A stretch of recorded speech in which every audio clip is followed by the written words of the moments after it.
नमस्कार मित्रांनो, स्वागत आहे तुमचं जॉब गुरु या आपल्या यूट्यूब चॅनलवर. मित्रांनो, तुमच्यासाठी अतिशय आनंदाची बातमी आहे. DFSL म्हणजेच directorate of forensic science laboratories. तर मित्रांनो, गृह मंत्रालयाअंतर्गत जसं पोलीस खातं आहे तसं होम डिपार्टमेंट अंतर्गत फॉरेन्सिक लॅब असतात. त्याची जाहिरात 2023मध्ये 75,000 पदांची जी मेगा भरती निघाली होती त्याच्या अंतर्गत अशा पद्धतीने प्रसिद्ध करण्यात आलेली होती. गृह विभागाची, ज्याला आपण न्याय वैद्यकीय प्रयोगशाळा म्हणतो, याच्यामध्ये तुम्ही अर्ज केलेला होता का? कमेंट बॉक्समध्ये कमेंट करून नक्की सांगा. या ठिकाणी बघा, TCS मार्फत तुमची या ठिकाणी ही परीक्षा घेतली जाणार आहे. TCS मार्फत तुम्ही फॉर्म भरले होते, ज्यामध्ये बघा वैज्ञानिक सहाय्यकची 54 पदं होती, वैज्ञानिक सहाय्यक संगणक गुन्हे, ध्वनी व ध्वनिफीत विश्लेषण, ज्याला आपण सायबर क्राईम, टेप ऑथेंटिकेशन आणि स्पीकर आयडेंटिफिकेशन म्हणतो, त्याच्या 15 जागा होत्या बघा.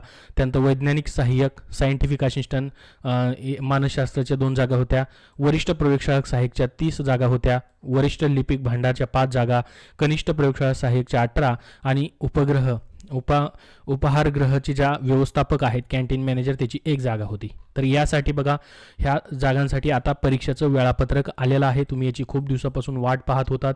बघू शकता, न्याय वैज्ञानिक प्रयोगशाळा सहाय्यक संचालनालयाचं प्रसिद्धीपत्रक आलं आहे आत्ताच थोड्या वेळापूर्वी ही ऑफिशियल वेबसाईटवरती, ज्याच्यामध्ये म्हटलं की न्याय सहाय्यक वैज्ञानिक प्रयोगशाळा संचालनालय महाराष्ट्र राज्य यांच्या अधीनस्थ घटक संवर्गातील पदांच्या सरळ सेवा भरतीसाठी जाहिरात क्रमांक 1/2024 रोजी दिनांक 5/2/2024 रोजी प्रसिद्ध करण्यात आली होती. त्या जाहिरातीस अनुसरून गटक संवर्गातील पदांसाठी दिनांक 19 सप्टेंबर, 20 सप्टेंबर व 23 सप्टेंबर 2024 रोजी परीक्षा घेण्याचा निर्णय घेण्यात आलेला आहे. तर बघू शकता, तुमची एकदाची फायनली या ठिकाणी एक्झामची डेट आलेली आहे. 19, 20 आणि 23 सप्टेंबर रोजी 3 दिवस तुमच्या परीक्षा होणार आहेत. आता हे TCSचं पोर्टल आहे बघा, याच्यावरती तुम्हाला काय करायचं आहे, लॉग इनवरती क्लिक करून तुमचा जो जुना युजर ID, पासवर्ड ID आहे तो टाकून तुम्हाला काय करायचं आहे, लॉग इन करायचं आहे. परीक्षेच्या 7 ते 10 दिवस किंवा 6 दिवस अगोदर तुम्हाला हॉल तिकीट या ठिकाणी भेटून जातील. हॉल तिकीट जसे येतील तसे तुम्हाला आपल्या टेलिग्राम चॅनलवरती संपूर्ण माहिती पाहायला भेटेल.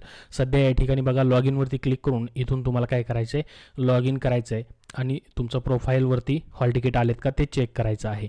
तर परीक्षा याची कशी होणार आहे बघा, परीक्षेमध्ये जसं की पहा, 100 प्रश्न तुम्हाला असणार आहेत आणि एकूण गुण 200 असणार आहेत. प्रत्येक पदांसाठी हे या ठिकाणी दिलेलं आहे. याच्यामध्ये बघू शकता, संपूर्ण डिटेलमध्ये सिलेबस देखील तुम्हाला दिलेला आहे. त्याची लिंक तुम्हाला डिस्क्रिप्शन बॉक्समध्ये दिलेली आहे, तिथून तुम्ही पाहू शकतात.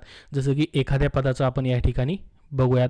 बघा, आता वरिष्ठ प्रयोगशाळा सहाय्यक घटक किंवा लिपिकचं पद आहे. आता या दोन्ही पदांचा एकच सिलेबस आहे बघा, ज्याच्यामध्ये बघा मराठी व्याकरण 15 प्रश्न 30 मार्काला आहेत, इंग्रजी व्याकरण 15 प्रश्न 30 मार्काला आहेत, सामान्य ज्ञान 15 प्रश्न 30 मार्काला आणि या ठिकाणी बौद्धिक चाचणीविषयक प्रश्न 15 प्रश्न 30 मार्काला आणि विज्ञान शाखेतील उच्च माध्यमिक शालांत परीक्षा उत्तीर्ण पदाकरिता आवश्यक असलेले किमान शैक्षणिक अर्हतेनुसार या ठिकाणी प्रश्नपत्रिकेचा दर्जा राहील इयत्ता 12वीच्या दर्जाच्या समान. विज्ञान शाखेतील याच्यानुसार देखील प्रश्न या ठिकाणी 40 प्रश्न 80 मार्काला, जे तांत्रिक प्रश्न आहेत ते देखील तुम्हाला असतील.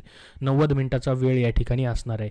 तर TCSने मागील घेतलेल्या कशा पद्धतीचे प्रश्न आलेले त्या प्रश्नानुसार तुम्हाला अभ्यास केला तरी ह्याचं संपूर्ण सोपं जाईल. कशा पद्धतीने प्रश्न आले होते या विषयांवरती ते पाहिजे. तांत्रिक प्रश्न देखील याच्यामध्ये तुम्हाला काही पदांसाठी आहेत, काही पदांसाठी या ठिकाणी नाहीत. जसं की बघा, कॅन्टीन मॅनेजर, याला तांत्रिक प्रश्न नाहीत, याला फक्त 4च विषय आहेत. बाकीच्या काही पदांसाठी तांत्रिक प्रश्न देखील तुम्हाला विचारले जाणार आहेत. तर संपूर्ण माहिती तुम्हाला दिली. अजून याबद्दल काय प्रश्न असतील तर कमेंट बॉक्समध्ये विचारा. याचे हॉल तिकीट जसे येतील तशी तुम्हाला माहिती दिली जाईल. परीक्षेच्या किमान 7 दिवस अगोदर तरी हॉल तिकीट तुम्हाला भेटत असतात. तर फायनली DFSL यांचे एक्झाम डेट आलेले आहेत 19, 20 आणि 23 सप्टेंबरला. या व्हिडिओला जास्तीत जास्त लाईक करा आणि पुढील सर्व अपडेटसाठी आपल्या चॅनलला सबस्क्राईब करून ठेवा. धन्यवाद.